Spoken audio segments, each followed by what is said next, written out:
High guys, ಎಲ್ಲರಿಗೂ ನಮಸ್ಕಾರ. ನಾನು ನಿಮ್ಮ Manoj from Manjula K Manoj M YouTube channel. Guys, RCB ಫ್ಯಾನ್ಸ್ಗೆ ಒಂದು ಗುಡ್ ನ್ಯೂಸ್ ಸಿಕ್ಕಿದೆ. ಹೌದು, ಇವತ್ತು ಹೊರಗಡೆ ವಿಡಿಯೋ ಮಾಡ್ತಿದ್ದೀನಿ. ಯಾಕಪ್ಪ ಅಂದರೆ ವಿಡಿಯೋ ಮಾಡ್ತಿದ್ದೆ ಗುರು, ಮಧ್ಯದಲ್ಲಿ ಕರೆಂಟ್ ಹೊಂಟೋಯ್ತು, ಬೇಜಾರಾಯಿತು. ಬಟ್ ಅದು ವಿಡಿಯೋನ ಮಾಡಬೇಕು ಅಂತ ಕೂತ್ರೆ ಅದನ್ನ ಮಾಡಿ ಮುಗಿಸ್ಲೇಬೇಕು. ಅದರಿಂದ ಏನಪ್ಪ ಅಂದರೆ ಗುರು, ಚಿನ್ನಸ್ವಾಮಿಯಲ್ಲಿ ಕ್ರಿಕೆಟ್ನ ಆಡ್ಸೋಕ್ಕೆ ನಮ್ಮ ಸ್ಟೇಟ್ ಗೌರ್ಮೆಂಟ್ ಅವರು ಗ್ರೀನ್ ಸಿಗ್ನಲ್ನ ಕೊಟ್ಟಿದ್ದಾರೆ. ಇದೆಲ್ಲ ನಿಮಗೂ ಗೊತ್ತಿದೆ. ಈ ವರ್ಷ ನಮ್ಮ RCB IPL ಟೈಟಲ್ನ ಗೆದ್ರು. ಆಮೇಲೆ ಇವ್ರು ರೋಡ್ ಶೋ ಅದು ಇದು ಎಲ್ಲ ಮಾಡಿದ್ರು. ಅಲ್ಲಿ ಸ್ಟೇಡಿಯಂ ಹತ್ರ ಒಂದು 11 ಜನ ಸತ್ತೋದ್ರು.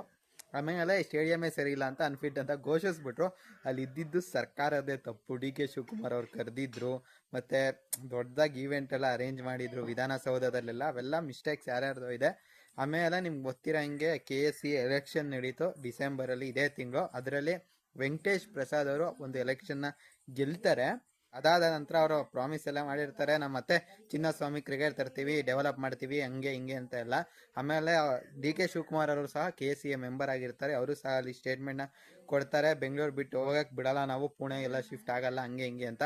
ಯಾಕಪ್ಪ ಅಂದರೆ ಪುಣೆಗೆ ಶಿಫ್ಟ್ ಆಗುತ್ತೆ ಅಂತಲೂ ಸಹ ಒಂದು ರೂಮರ್ಸ್ ಹರಿದಾಡ್ತಿತ್ತು. ಅದರಿಂದ ಪುಣೆಗೆ ಶಿಫ್ಟ್ ಆಗಲ್ಲ ಅನ್ನೋದನ್ನ ಕನ್ಫರ್ಮ್ ಮಾಡ್ತಾರೆ. ನನಗೆ ಗೊತ್ತಿದ್ದು ಗುರು, ಇವ್ರು ಬೆಂಗಳೂರಿಗೆ ಮತ್ತೆ ತಂದೆ ತರ್ತಾರೆ ಅಂತ. ಯಾಕಪ್ಪ ಅಂದರೆ team name royal Challengers Bengaluru ಇದೆ. ಸ್ಟೇಡಿಯಂ ಬೇರೆ ಕಡೆ ಆಡಿಸ್ಬೋದಿತ್ತು, ಅಷ್ಟೇನು ಪ್ರಾಬ್ಲಮ್ ಆಗ್ತಿರ್ಲಿಲ್ಲ. ಬಟ್ಟು ಸ್ಟೇಟ್ ಗೌರ್ಮೆಂಟ್ಗೆ ಟ್ಯಾಕ್ಸಸ್ ಕಡಿಮೆ ಆಗುತ್ತೆ. ಯಾವ ಸ್ಟೇಟ್ ಗೌರ್ಮೆಂಟು ಟ್ಯಾಕ್ಸಸ್ನ ಕಡಿಮೆ ಮಾಡ್ಕೊಳಕ್ಕೆ ಇಷ್ಟಪಡಲ್ಲ. ಎಲ್ಲ ಸ್ಟೇಟ್ ಗೌರ್ಮೆಂಟು ಸರ್ಕಾರದ ಹತ್ರ ದುಡ್ಡು ಜಾಸ್ತಿನೇ ಇರಬೇಕು ಅಂತ ಇಷ್ಟಪಡ್ತವೆ. ಯಾಕಪ್ಪ ಅಂದ್ರೆ ಒಂಚೂರು ಕರಪ್ಷನ್ ಎಲ್ಲ ಮಾಡಬೇಕಲ್ಲ ಗುರು, ಅದರಿಂದ ಅಷ್ಟೇ, ಸಿಂಪಲ್ ಆ್ಯಸ್ ಇಟ್ ಈಸ್. ಅದೆಲ್ಲ ಅಷ್ಟೇ ಗುರು. ಇವಾಗ ಸ್ಟೇಡಿಯಂ ಬಿಟ್ಟು ಮ್ಯಾಚಸ್ ಆಡಿಸ್ತಾರೆ. ಅದು ಸುಮ್ಮನೆ, ಅದು ಹೊಸ ಸ್ಟೇಡಿಯಂ, ಅದು ಯಾವಾಗ ಆಗುತ್ತೋ ಗೊತ್ತಿಲ್ಲ, ನೋಡೋಣ. ಇದ್ರ ಬಗ್ಗೆ ನಿಮ್ಗೇನು ಅನ್ಸುತ್ತೆ ಕಾಮೆಂಟ್ ಮಾಡಿ. ಜೊತೆಗೆ ನೀವಿನ್ನೂ ನಮ್ಮ ಚಾನಲ್ಗೆ ಸಬ್ಸ್ಕ್ರೈಬ್ ಆಗದೆ ಹೋದರೆ ದಯವಿಟ್ಟು ಸಬ್ಸ್ಕ್ರೈಬ್ ಆಗಿ, ಜೊತೆಗೆ ಪಕ್ಕದಲ್ಲಿರುವ ಬೆಲ್ ಐಕಾನ್ ಅನ್ನು ಕ್ಲಿಕ್ ಮಾಡಿ ಗೈಸ್. ಜೈ ಹಿಂದ್, ವಂದೇ ಮಾತರಂ.